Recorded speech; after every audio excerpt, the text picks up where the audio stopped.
Love your neighbor as yourself in Matthew 22:39. You and I know that society is constantly pulling us in many directions, urging us to conform, achieve, and meet expectations that can often drain us emotionally, physically, and spiritually. Yet in all this, God reminds us of a proven truth, which is love your neighbor as yourself. Notice the balance. Love others, yes, but as yourself. This means self-care is not selfish, it is biblical. You need to reflect on why it is crucial to take care of yourself, especially in a world that often pushes you to neglect your well-being for the sake of societal demands.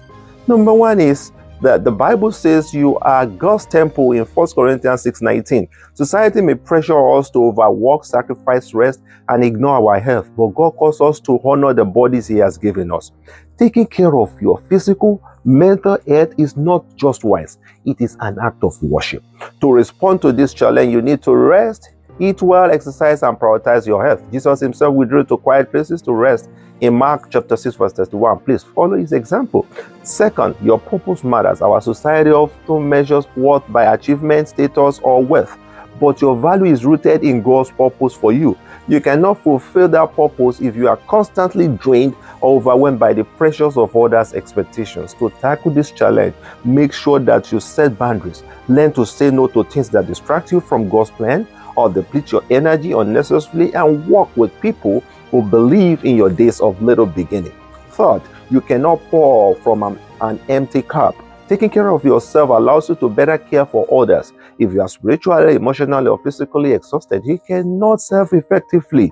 Society may glorify self-sacrifice, but God calls us to balance rest and service.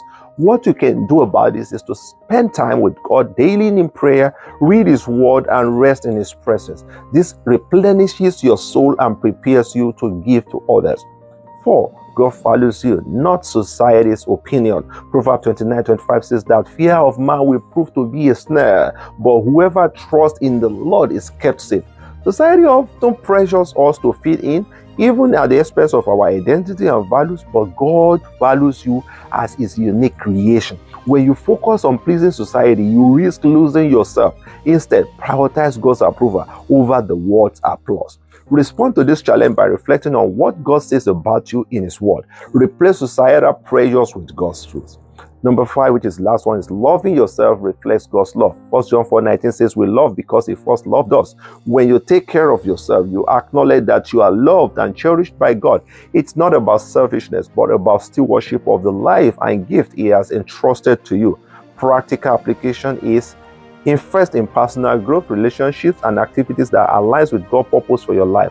I encourage you to please take care of yourself, because whether you are here or not, life continues. Peace for me